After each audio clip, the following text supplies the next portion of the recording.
Shanti, everyone. Thank you to those of you that are able to be here live, and also warm greetings to those of you joining through the video later on. A few weeks ago, we had begun a topic on the footsteps of Brahmababa, and you might remember that we read the Murli of the 19th of January 1995, where Baba explained the first two steps of Brahma. That year, on the 18th of January 1995, Baba had come in the hall at Gyan Sarovar to do the opening of Gyan Sarovar, which is the second complex in Mount Abu. And so then, because that hall is quite small, Baba then came the next day on the 19th. In Om Shanti, Baba then spoke the Murli fully. And he was saying in that Murli that the first step of Brahma was obedience. And then the second step of Brahma was his faith, his faithfulness and his commitment and his loyalty. So Agyakari and then Vafadari. And then Baba came 7 days later on the 26th of January 1995. And he said he will explain the third and the fourth steps that Brahma took to reach his angelic stage. So we're going to hear that Murli today. So I'll hand over to Regina.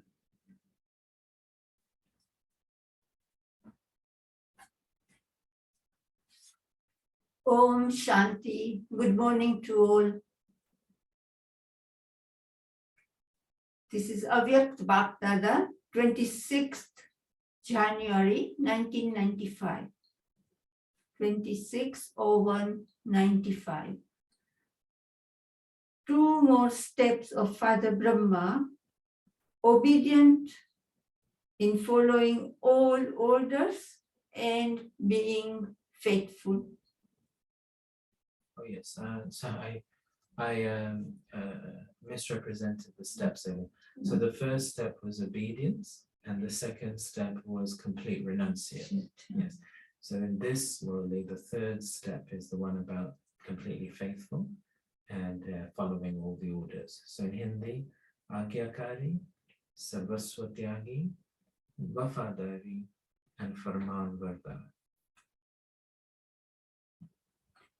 Today, Bhaktada is seeing all the loving and cooperative children, the powerful and equal children in all four directions. All children are loving, but they are powerful according to their capacity. The loving children receive multi-million times love and cooperation in return. The powerful and equal children receive the return of being constantly and easily victorious. Of course, everyone receives this. Because the loving children are only powerful according to their capacity, they are not constantly able to experience victory easily. Sometimes it is easy and sometimes it is difficult. Bap Dada gives the loving children the cooperation of making their hard work easy. Because the loving children are also cooperative. So in return of their cooperation, Bap Dada also gives cooperation.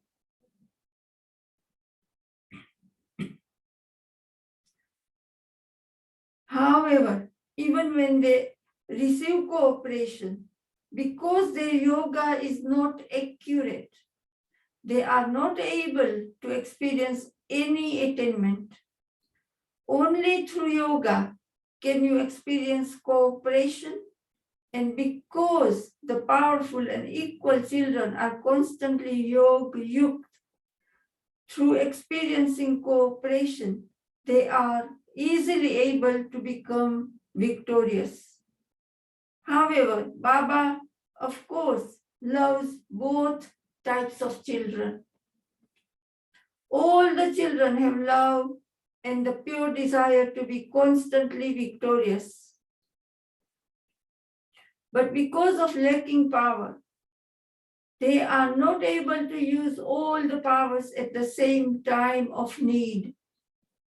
Baba gives all the children as a right of the inheritance, a right to all the powers.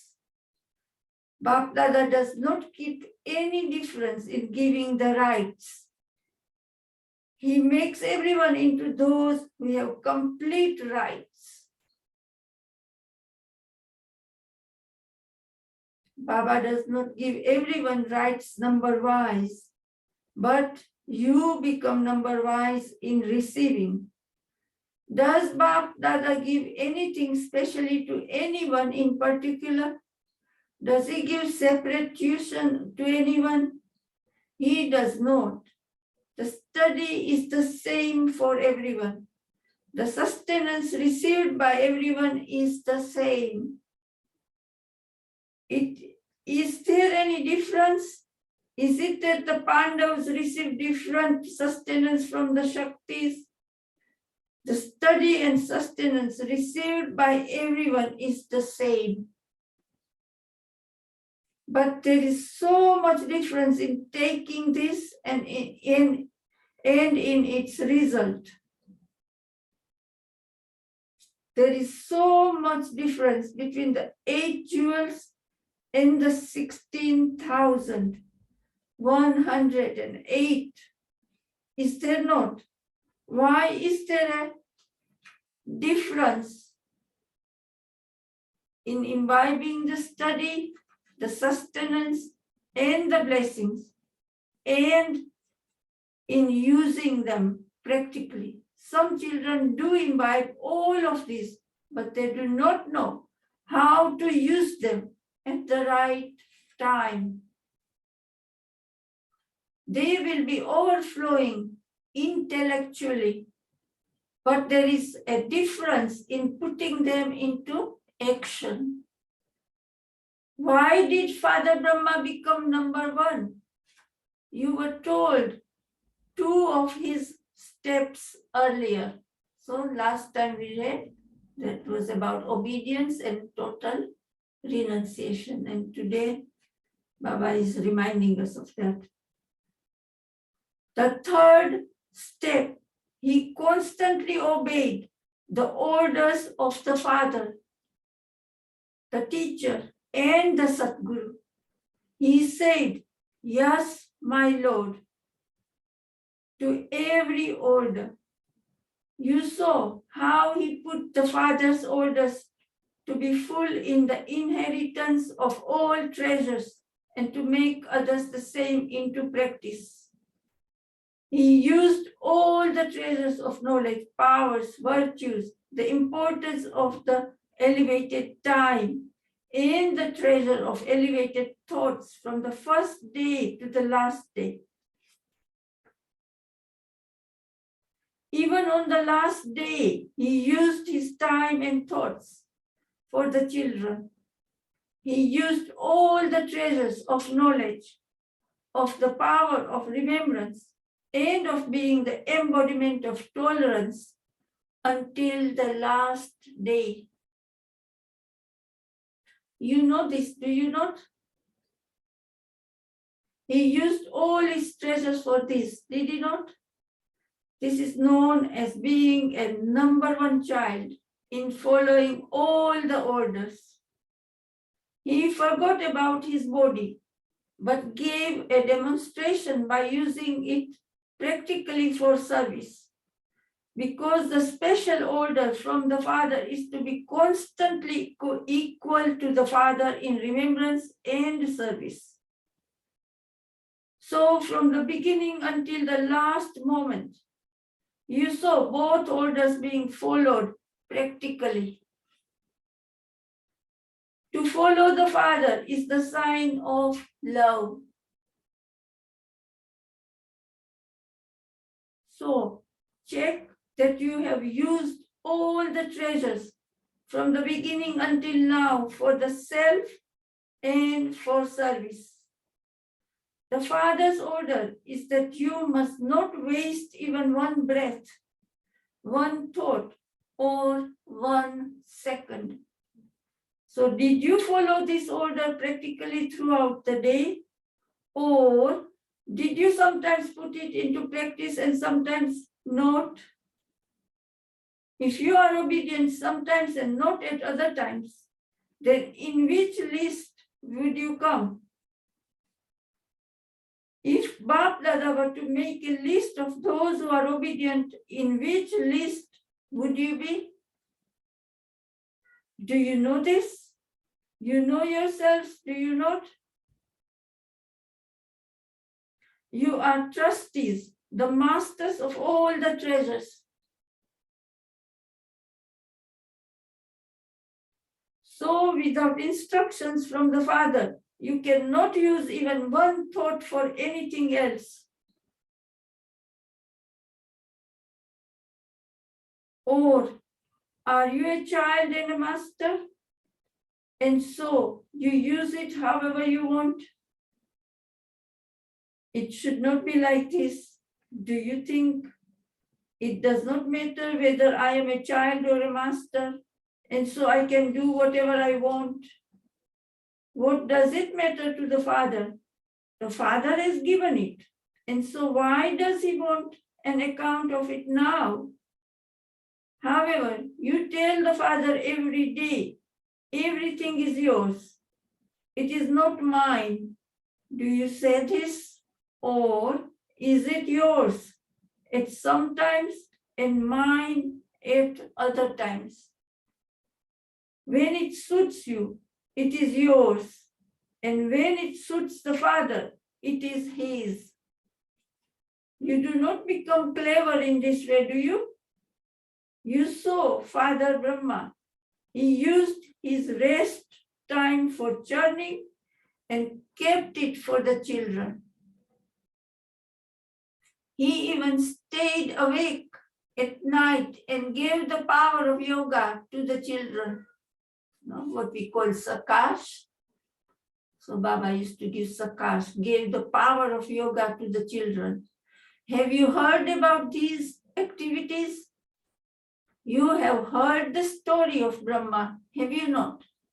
Do you follow the Father or just listen to it? To hear it means to do it. The third step, constantly say, yes, my Lord. And the Lord is ever present. Did Father Shiva ever become separated from Father Brahma? He remained ever present, did he not? The child said, Baba, and the father said, sweet child, and so he remained ever present, did he not? So, in his internal stage, he constantly experienced the Father to be ever present. He always said, yes, my Lord, for service. Whether it was day or night, as soon as he received the order for service, he put it into practice. And in performing actions also, he always said, Haji. He taught you the lesson of Haji, means yes, my Lord. Did he not? So what are you following? You do not sometimes say Haji and sometimes Naji, means no. Naji means no. Do you? So show the proof of love. Do not think that no one else has as much love as you have for Baba. Look in my heart. What can I show you? What can I tell you? Children sing such songs, but now show the proof. The proof is to follow the Father. So check in your stage, in service and in karma. That is, in connections and relations. means to come into connection, and relationship is also karma. As to whether you are following the Father in all three. Do all the orders remain in your intellect just intellectually, or are they also put into action? The result seen is that there are many things in the intellect, that you speak of many things, but there is a question mark in putting them into action. If you have 100% in your intellect and words, and you only have 50% in your actions, in which list would you come? Would you be in the list of those following the Father? Should those who only attain half the result be put in the list of those who follow the Father? What do you think? If Bap Dada were to make a list, who would he place in this list? Should he place those who only have half the percentage? Are those who only have half marks obedient? You do not think, if not full, then even half is good, do you? Are you happy with just half marks? Do you like a little difference? Would you come in this list? Look, in the beginning, you also used to make a rosary. Do you remember that? You used to make a list of those who would be in the golden age and who would be in the silver age. Should we make the list again? Or will you become copper aged by seeing your name in the list of the silver age? Baba is, of course, giving you a warning of the time, but the elements are also giving you a warning. The elements are also challenging you so that according to the time, you give a warning to others. You tell everyone in your lectures that the time has come.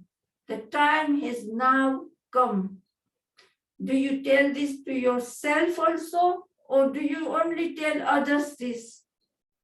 It is easy to tell others, is it not? So now, bring this challenge into your awareness for yourself. So what is the speed of your efforts according to the time? Bap Dada is internally amused about one thing. About what? Do you know? The majority of you children do this sometimes. On the one hand, you think that according to the time, you should be intense in your effort. But you think this for 1 second, and in the next second, Maya influences you. Therefore, you think that all this will continue all the time anyway. That this has continued from the beginning of time with the Maharathis also. And so what can Bap Dada do? He would not get angry, would he? So what would he do? He would only smile. And the main reason for this is that from time to time, effort has been made very easy. It has been made easy. You do not become easy in your nature. The nature is tight, but you remain easy in efforts. So what do you think? It is easy yoga, is it not? Yoga is easy, but to remain easy, in bracket it says loose, in your life and in your efforts is not called easy yoga. Means slack in making efforts is not easy yoga. What happens when you remain loose? The powers become merged. They do not remain in an emerged form. All of you should remember the beginning of your Brahmin life. All of you remember this, do you not? You have not forgotten, have you?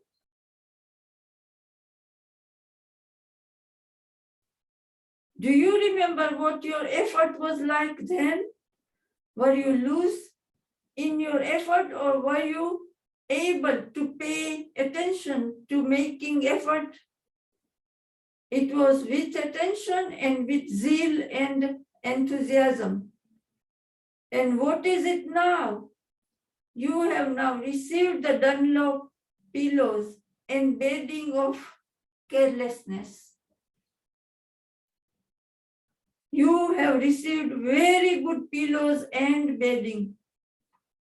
The resources have made you into those who like to rest a great deal.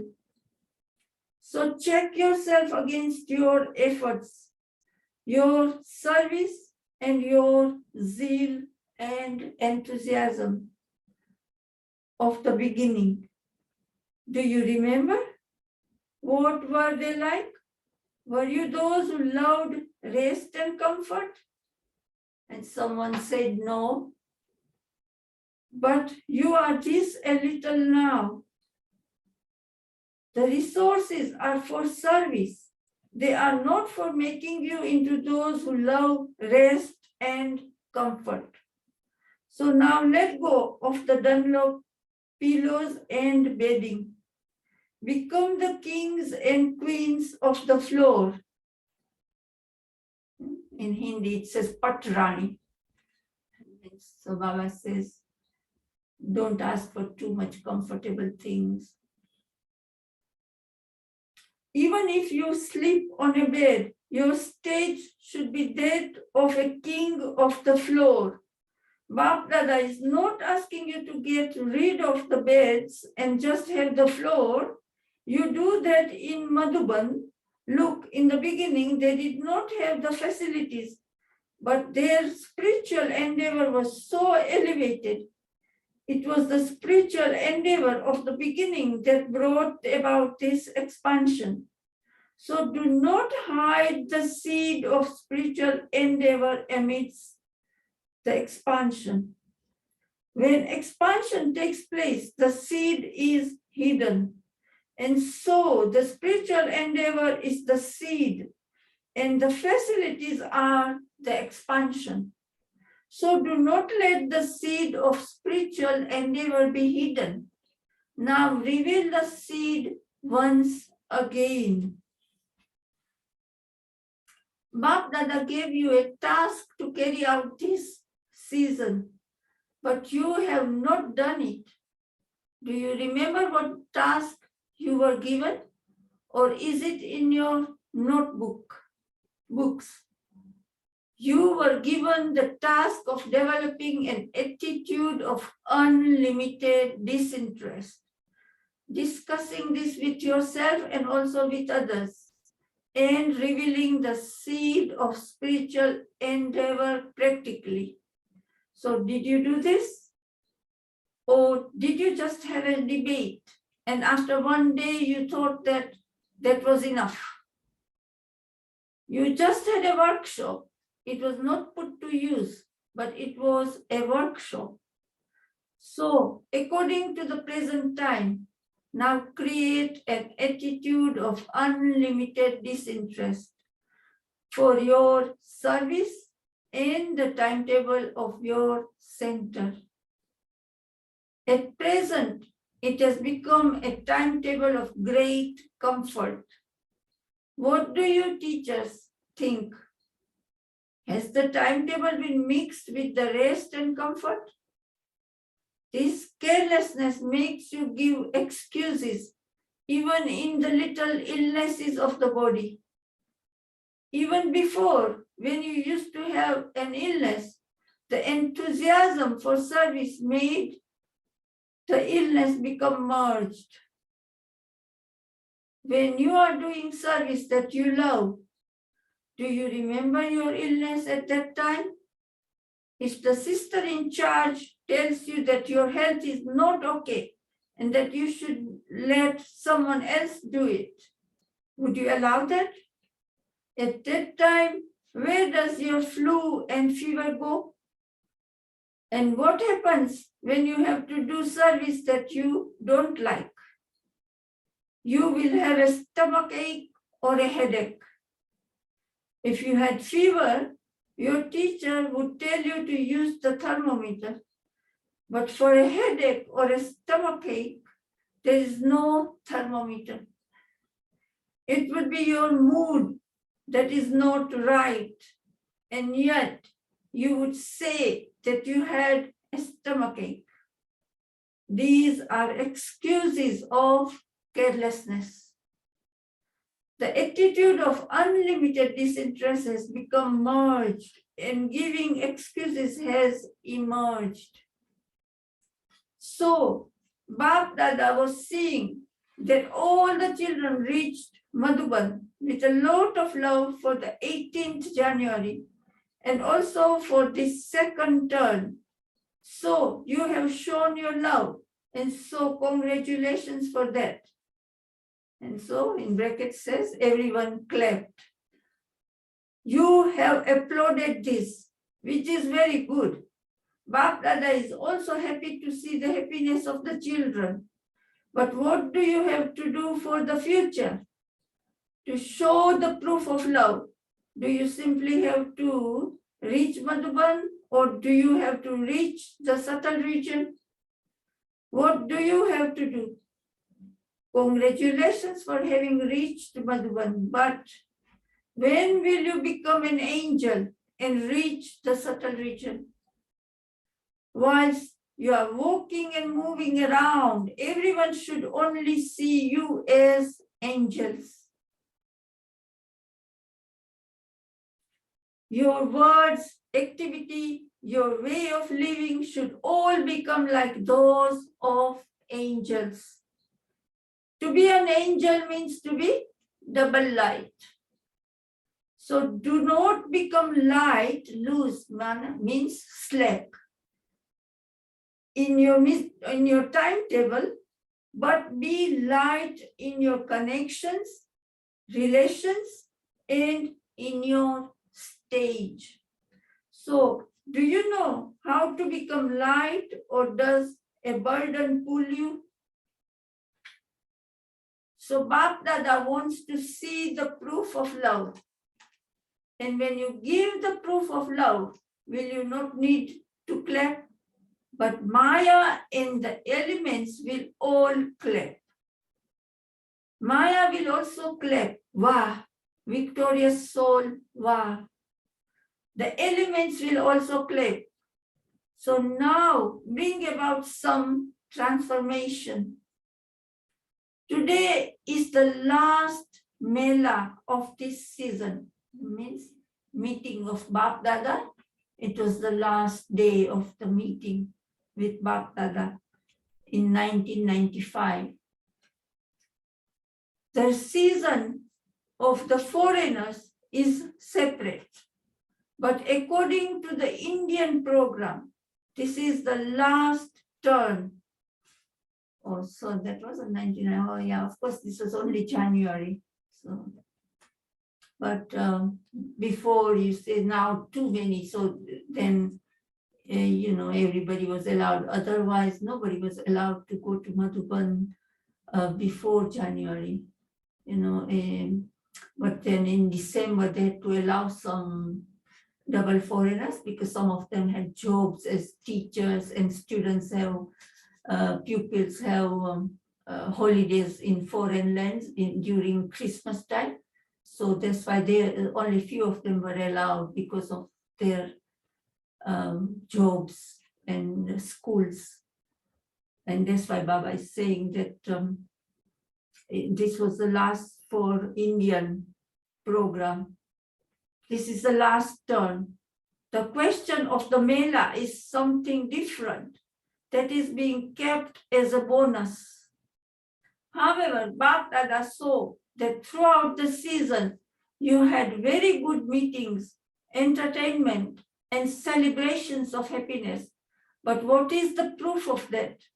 So whilst living at the centers or in a household, change your timetable. And how should you change it? Simply by following the Father. What did Brahma Baba do? Did Father Brahma become careless? You saw the proof of this, did you not? Until the last day, did he take any rest? So you have love, do you not? How much love do you have? Is it a lot? Acha.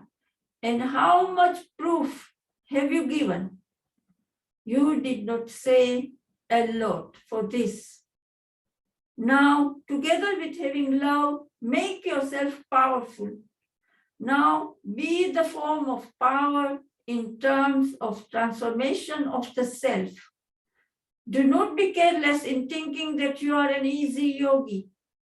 Bap Dada sees that in all four directions, a lot of carelessness has developed, whether for the self, for service, or for connections and relations. Do not think that it will do. You now have to fly. Do not copy one another. Copy the Father. You have developed the habit of looking at others a lot more. You have developed carelessness in looking at your own self. Bap Dada had told you that your short-sightedness has become powerful and your long-sightedness has become weak. So what will you do now? What will you give as the fruit of the season? Or is the fruit simply coming, meeting, celebrating a meeting and listening to the Murli? What will you give as the fruit? There is fruit of the season. When you offer bhog, there is fruit for every season. So what will you offer to Bap Dada as bhog for the fruit of the season? You know, double foreigners also take whatever fruit, fruit of the season, like mangoes and lot of other fruits, South Africa, everywhere. And they used to take fruit of the season. This is what Baba is reminding everyone. So Baba said you had the meeting, you had celebration, everything. So now you have to give the fruit of proof to Bap Dada by transforming the self. And so Baba is asking, when you offer bhog, you also have fruit, do you not? You can get that fruit in the market. That is not a big thing. What will you offer to Baba in bhog or give as a gift as the fruit of this season? Are you going to offer anything or do you find it difficult? What do the Pandavas think? Will you offer bhog? Will you offer good bhog? You will not offer bhog just in namesake, will you? Those from Madhuban and all those sitting down below, Madhuban will offer the best bhog of all, will it not? Whether it is the hospital, Taleti, Gyan Sarovar, it is still Madhuban. Where is the best bhog prepared? We shall see where the number one bhog comes from. What happens is that you make very good promises before you go. You never say no. You always say yes. At that time, you please Baba. So what will the teachers do? You will offer the number one bhog, will you not? we shall see the bhog from all the centers. Those of you living in a household also offer bhog, do you not? Or do you eat it by yourself? You do offer bhog, do you not? Do not think that this is the duty of those living at the centers. It is everyone's duty. So thirdly, you have to put into practice the step of being obedient and following every order. Now, so that was the third step. Now Baba is taking up the fourth one. And the other step is to be faithful. Do not be unfaithful to the Father in your mind, in your intellect, or even in your thoughts. To be faithful means to constantly belong to the one Father and none other. Neither your body, bodily relations, material comforts of the body, nor any bodily being should attract you even in your thoughts. For a husband and wife to be faithful to one another, they do not remember anyone else, even in their dreams. Otherwise, they are not said to be faithful. So, you saw Father Brahma. He never even thought of anyone else. He never looked at anyone else. The one Father is everything. This is known as being faithful. If there is an attraction to even physical things, if there is an attraction to the facilities, then your spiritual endeavor is broken. You are no longer faithful, and that which is damaged cannot become complete and worship worthy. So, check that no type of attraction is making you unfaithful even in your thoughts. If there is the slightest pull towards anyone, if there is even a little personal pull, whether towards someone's virtues, service, or good sanskars, if you are impressed by this, then you would not be said to be faithful. If you are attracted to everyone's specialities, to the unlimited specialities, that is a different matter. But if you are specially attracted towards a special person or material comfort, then you would not be counted in the list of those who are faithful. Check that you are not a damaged idol. Are you worship worthy? You do not have any extra attachment or pull, do you? There should not be the slightest pull even in your thoughts, let alone through your words and actions. If there is even the slightest pull even in your thoughts, you would come in the list of those who are deformed. Do you know how to check? Acha, now we shall see, because you have said that you know how to do this. Means how to check. So everyone must have said, yes, Baba, we know how to check. And Baba said, Acha, now we shall see, because you have said that you know how to do this. The teachers are clever. Now show some newness. The new year has begun. Bap Dada constantly remembers the unlimited disinterest at the beginning. All of you are the fruit of that time. If they had not had an attitude of unlimited disinterest, there could not have been this much expansion of the establishment. Till the end, Father Brahma revealed the practical stage of unlimited disinterest.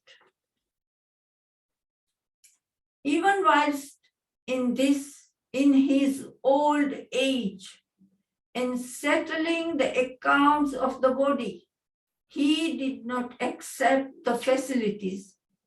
To use them for service is a different matter, but he never used any of the resources personally for himself. You can understand the difference, can you not? To accept something for the self and to use it for service. You know the difference between the two, do you not? For the self, you should have unlimited disinterest and use the resources for service. But the facilities should not bring carelessness. So you have to follow the Father in this, do you not? Or do those who are still to come have to follow the Father? Who has to follow him? Shall we? All of you have to follow him. I just finished this much. Do you not? Acha, what are the children always called? The lamp of the clan.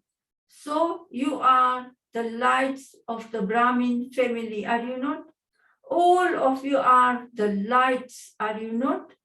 You are the lights who are constantly glowing, are you not?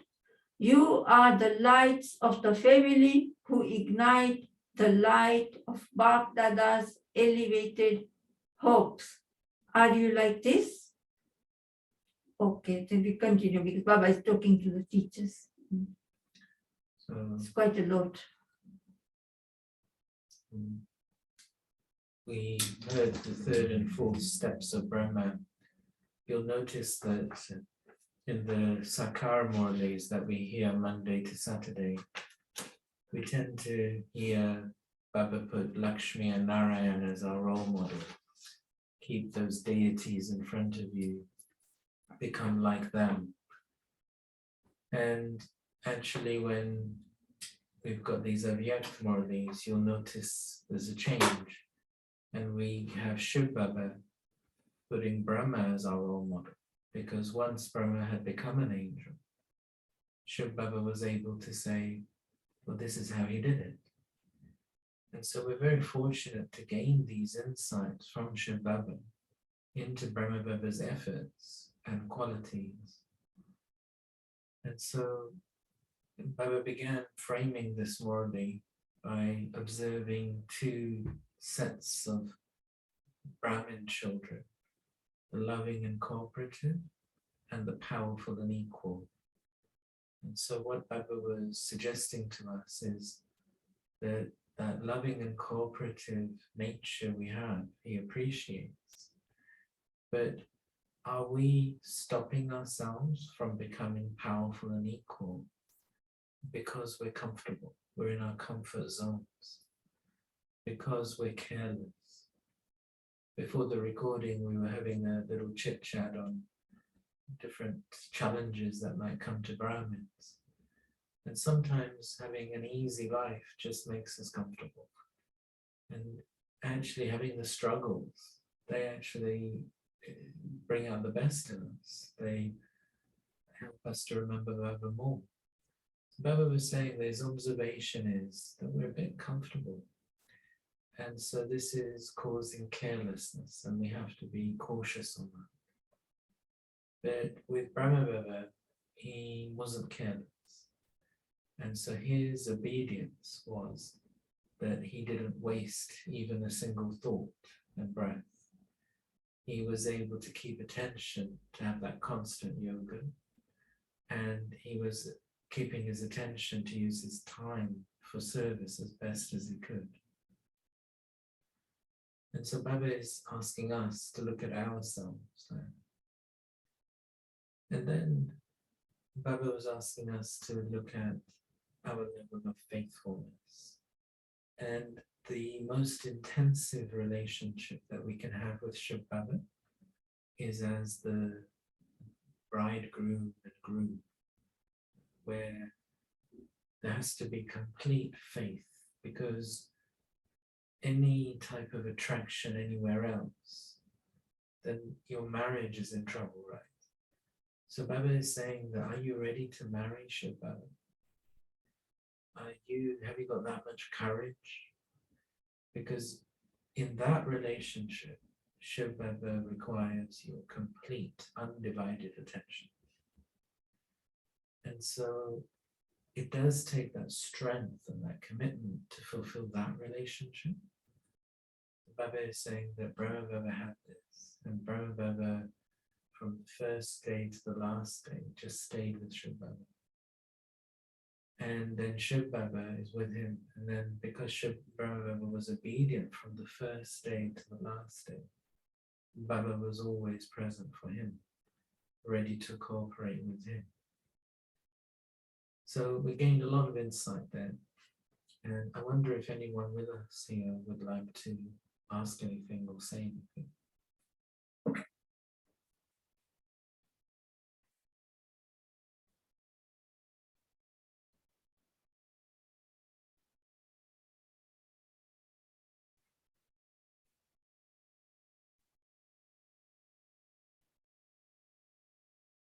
Yep. Everyone's content. We had a rich discussion before the recording as well, so probably everyone's satisfied with the discussion. Benjamin, do you want to say any final remarks? So we've heard of these 4 steps of Brahma, and we've got a big role model in front of us. So Shiv Baba said, don't look at anyone else. Look at yourself and look at Brahma Baba. And follow Brahma Baba. This is what you've got to learn from. And it's only by studying these Murlis in more depth and deeper that we really understand. What did Brahma Baba do? What was his stage? And so I was saying that you're comfortable down there, but you've got to come up to the subtle region. And because of that, you've got to really think about how you can move forward. Just being loving and cooperative will keep you down there. But you now have to become powerful and equal. And so these are very, very powerful concepts, things like the obedience, the complete renunciation, the complete faithfulness, and the following, basically using everything in a worthwhile way at every moment. These are very, very powerful stages, but they're stages that make us powerful because we gain Shiv Baba's blessings when he sees us having that courage. So let's reflect and think about how we can do this. And it's almost like we are doing it. Baba said, it's your expression of love. This is how the love manifests. Not just that I have love for Shiv Baba, but how is that love taking this practical form? That's what's important for the world. So we'll stop there, and thank you very much for joining us. And thank you, those of you tuning in later, for taking the time to watch. Om Shanti. Have a good week. Om Shanti. Shanti Bhaji, Om Shanti Didi Ji. Om Shanti. Om Shanti. Bye-bye. Bye-bye. Shanti. And Happy Valentine's Day Yeah. on Monday. Yeah, love for Shiv Baba. And then we have Shivratri after that on Tuesday, meeting with Baba. Oh, Mm. so I'll be writing a love letter to Madhuban. So it probably will be a Valentine's Day Murli they might choose, because Baba has spoken few Murlis on Valentine's. So Thanks very Om much. Shanti Ranjan Ben. Om Shanti. Om Shanti. Bye. Ciao. Om Shanti. Ciao.